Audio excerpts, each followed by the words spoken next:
खूनी कुआं। सीमा गर्मियों की छुट्टियों में अपनी नानी के गांव आई थी।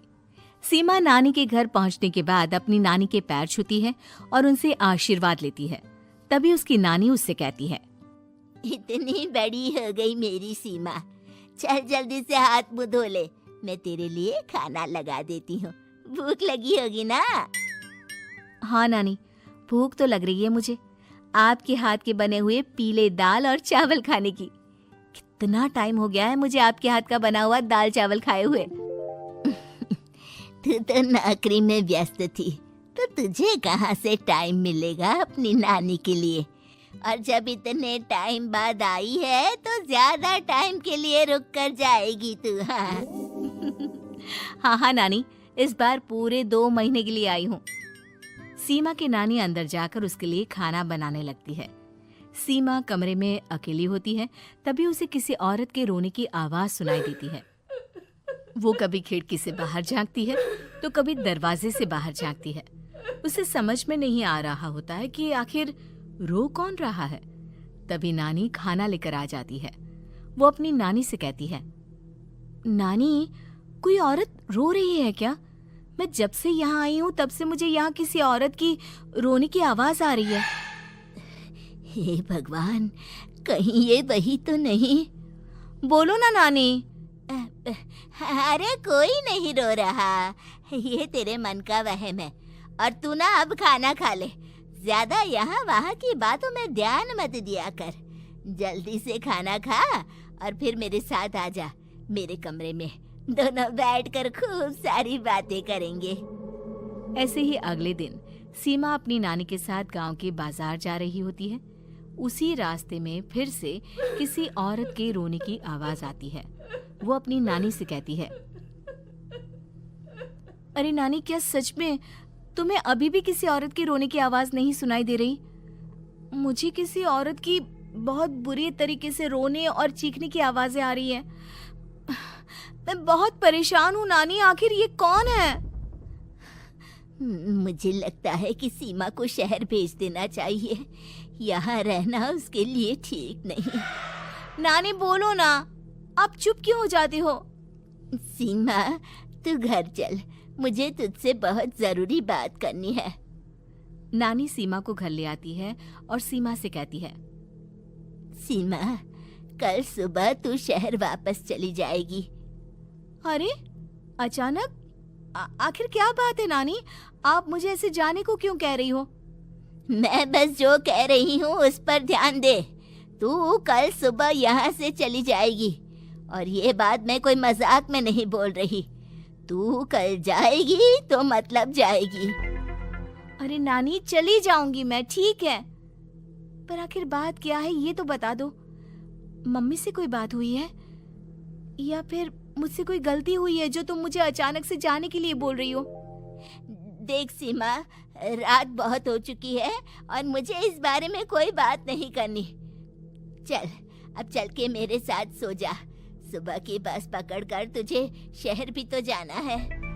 सीमा को अपनी नानी का ऐसा व्यवहार देखकर बहुत ही अजीब लगता है। उसे कुछ समझ में नहीं आ रहा होता है कि आखिर उसकी नानी उसे अचानक से गांव छोड़कर जाने के लिए क्यों कह रही है। ये सारी बातें सोचते सोचते सीमा की आंख लग जाती है और वो अपनी नानी के साथ सो जाती है।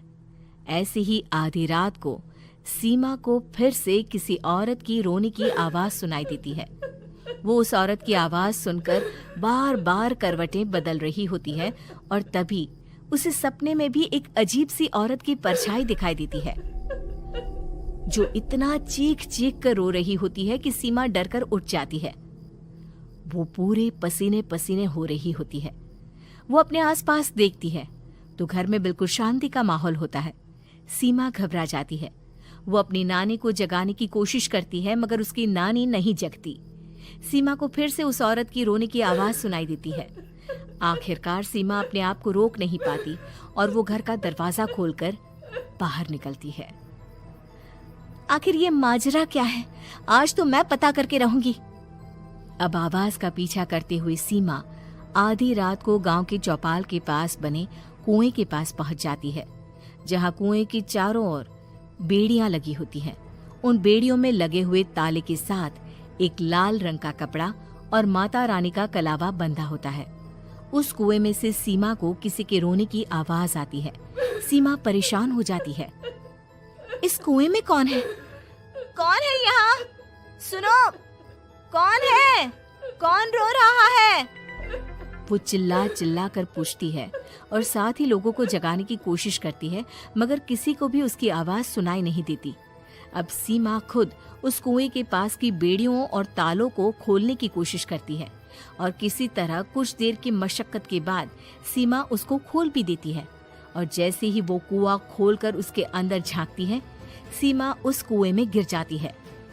इतने में उसकी नानी की नींद भी खुल जाती है और सीमा को पास ना देखकर नानी परेशान हो जाती है। नानी घबराकर पूरे घर में उसे ढूंढने की कोशिश करती है, जिसके बाद उसकी नानी और सभी लोग उस खूनी कुएं के पास जाते हैं और सीमा की नानी कुएं के पास खड़ी होती है।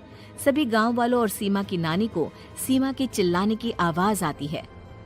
बचाओ, कोई मुझे बचाओ। मेरी बच्ची, हम आ गए, हम तुझे बचा लेंगे। नानी, मुझे यहाँ बहुत डर लग रहा है। यहाँ इंसान की कटी हुई मुंडिया, हाथ, पैर और कंकाल है और खून भी है। नानी, मुझे डर लग रहा है। आप सब मेरी मदद कीजिए, नहीं तो ये खूनी कुआं मेरी बच्ची को भी खा जाएगा। अरे मुझे तो ये समझ में नहीं आ रहा कि आखिर इस खूनी कुएं को खोला किसने। सालों पहले इसको इतनी मुश्किलों के बाद तांत्रिक बाबा ने बंद किया था। अरे पूरा गांव खूनी कुएं के बारे में अच्छे से जानता है, तो कोई भी जानबूझकर तो ऐसा करेगा नहीं। मतलब किसी ने अनजाने में इसे खोल दिया है भैया। सीमा को इस बारे में मालूम नहीं था और जब से वो यहाँ आई थी तभी से उसे किसी औरत के रोने की आवाजें भी सुनाई दे रही थी। कहीं सीमा ने ही तो उसे नहीं खोला। अगर ऐसा है तो फिर सीमा का बचना बहुत मुश्किल है। वहीं कुएं के अंदर सीमा रोते हुए बैठी होती है कि उसे आवाज सुनाई देती है जो कुएं के बाहर खड़े गांव वालों में से किसी को सुनाई नहीं देता।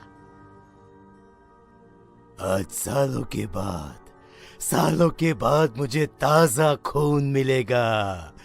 तेरा खून पीकर आज मैं अपनी प्यास बुझाऊंगा।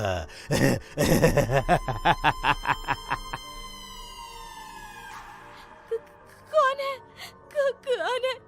मत मारो प्लीज, मुझे जाने दो प्लीज। मैंने किसी का क्या बिगाड़ा है? वो तुझे मरने के बाद पता चल ही जाएगा। जितने में गांव वाले और सीमा की नानी कुछ सोच पाते, उतने में उन्हें सीमा के चिल्लाने की आवाज आती है और अगले ही पल सब शांत हो जाता है। क्या हुआ? सीमा, मेरी बेटी। माफ करना बहन, लेकिन अब सीमा वापस नहीं आएगी। हमें एक बार फिर से कुएं को बंद करना होगा। गांव वाले तभी तांत्रिक को बुलाकर लाते हैं। एक बार फिर अपनी शक्ति से तांत्रिक बाबा उस कुएं को हमेशा हमेशा के लिए बंद कर देते हैं और वहां एक बोर्ड लगा दिया जाता है कि यहाँ आना मना है।